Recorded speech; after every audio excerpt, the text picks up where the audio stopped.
Hey guys, once again I welcome you on the YouTube channel of the Paramount Classes. So dear students, today we are going to discuss about projectile motion.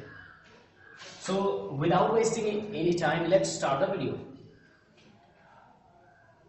You know about x-axis and y-axis. Horizontal axis is called x-axis and vertical axis is called y-axis. These are the two dimensions in a plane. Now if a particle is thrown at an angle with the horizontal axis, now suppose that angle is theta and it completes its path like this, then it is called projectile motion. And dear students, if we consider its initial velocity as u, then there are two components of this initial velocity u. One is horizontal component, which is represented as ux. Another is vertical component, which is represented by uy. Now, what are the values of these two components? This horizontal component is u cos theta and vertical component is u sin theta. Very easy to understand. Now, for those students who were not able to understand how these values came, for them only I am going to show this through a diagram. This is basic trigonometry, right? This is what? This is u and this is theta. If we complete this figure, then it will become like this, right? And now if we just name the vertices as A, B, C and D, if we name the vertices as A, B, C and D, then students apply cos theta in this triangle ABC. In triangle ABC, what we have got if we apply cos theta? Cos theta, as you know, based upon hypotenuse. So base is AB and hypotenuse is U. Now, if we cross multiply, then what will be the value of AB? U cos theta, right? So this way, the value of horizontal component comes as u cos theta. Now moving on to the vertical component AD. We have to find out the value of vertical component AD. Applies students, if this is theta, then through alternate interior angles, this also becomes theta, right? Now apply sin theta in triangle ACD. In right angle triangle ACD, if we apply sin theta, what we will get?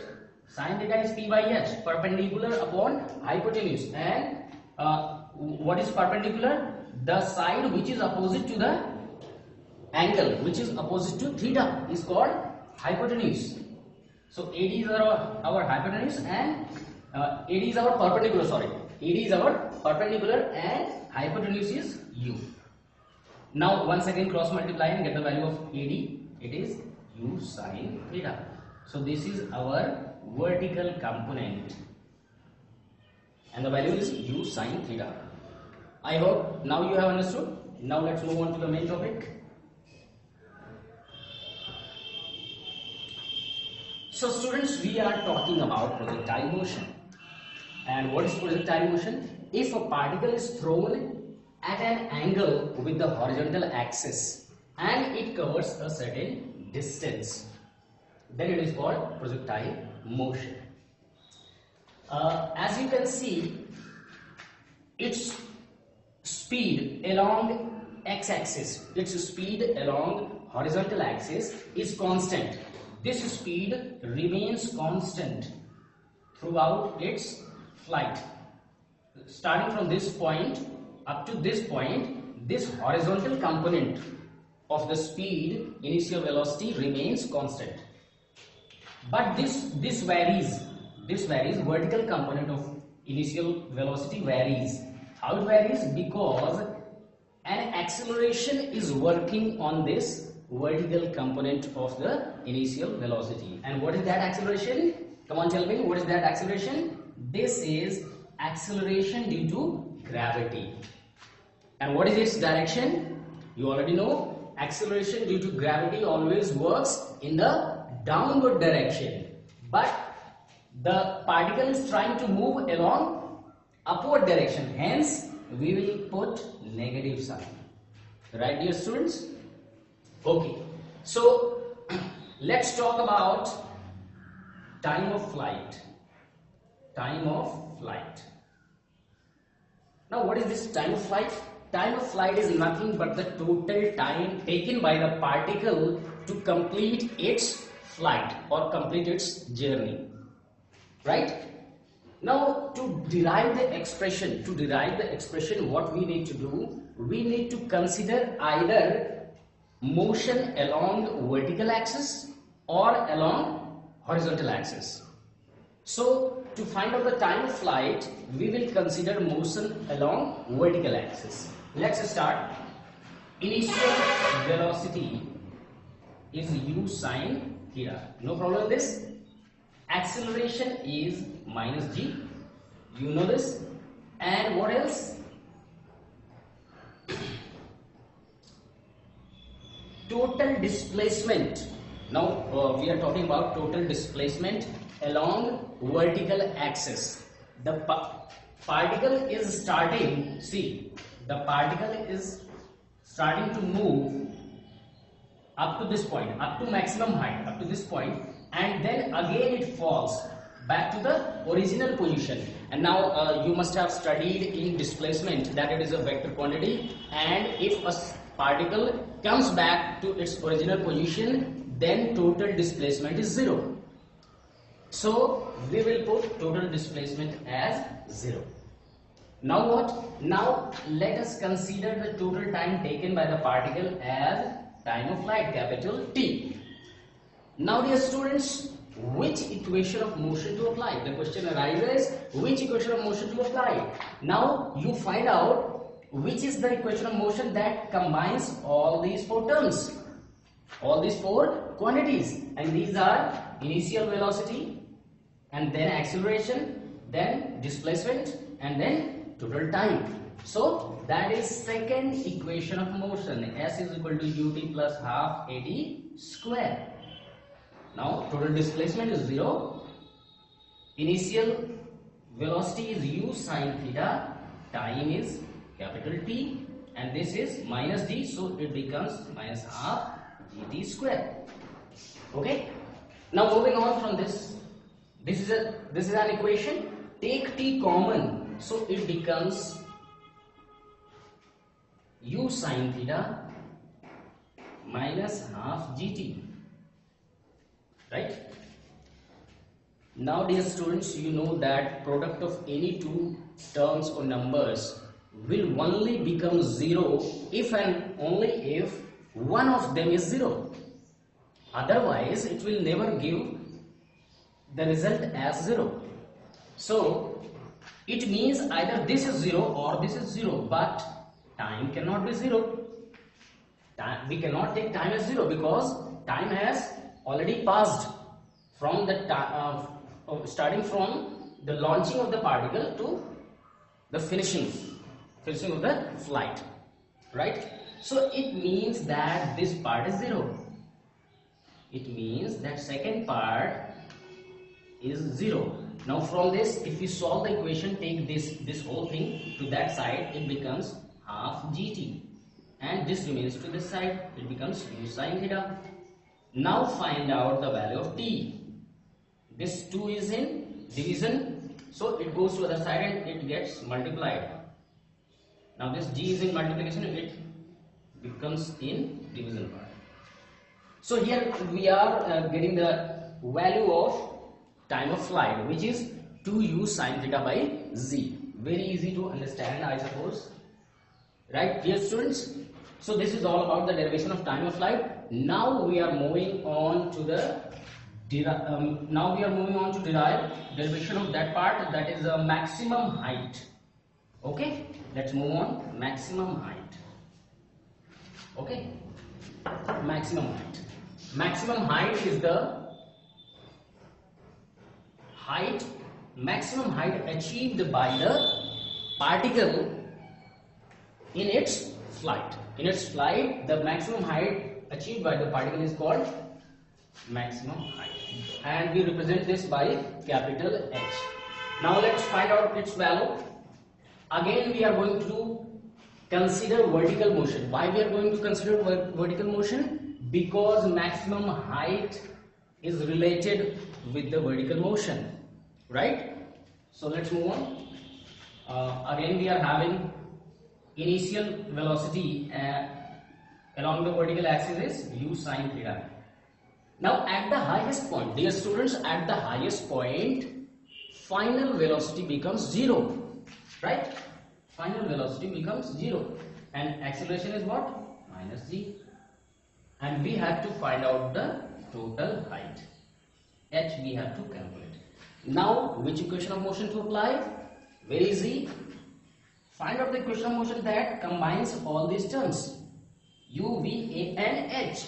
So that is v square is equal to u square plus 2gh. Now during vertical motion, we take third equation of motion as v square is equal to u square plus 2gh, not v square is equal to u square plus 2as. That is in rectilinear motion. In vertical motion, we take as 2gh. Now put the values. So 0, u sine theta whole square plus 2 into minus g, and this is height as h, right? Now find out the value of h from this.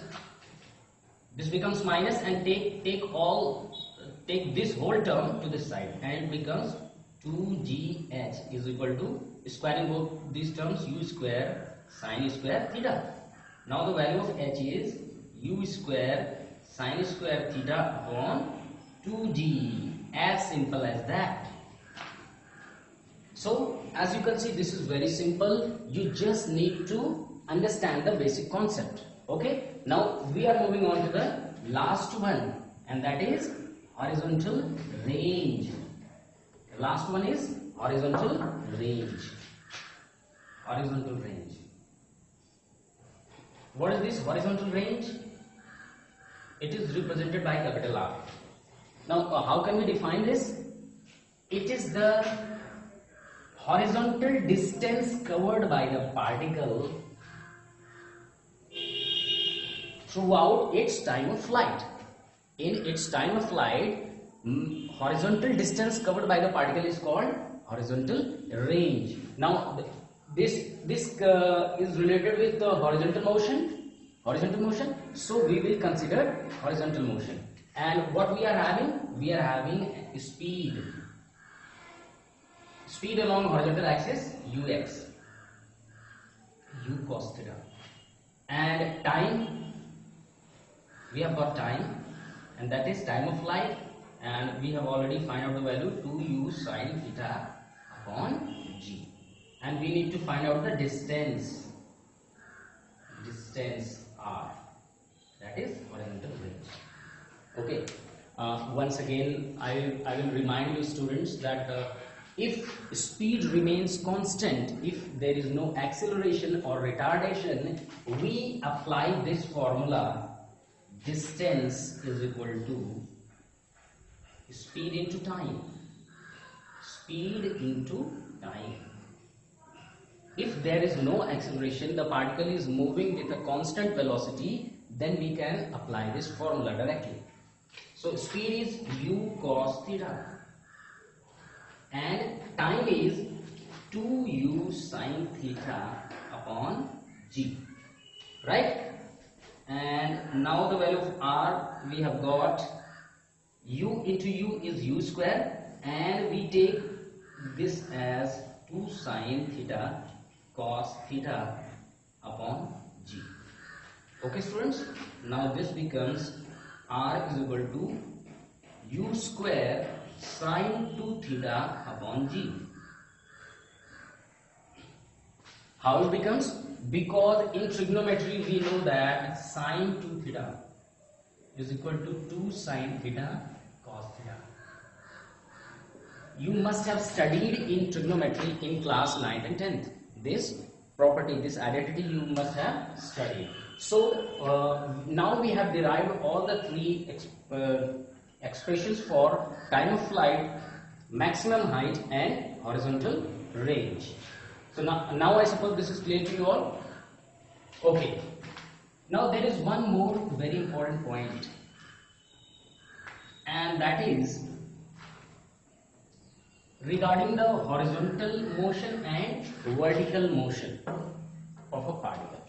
Dear students, you must remember this fact that horizontal motion and vertical motion are two different motions, and they do not interfere with each other's motion. They are totally independent.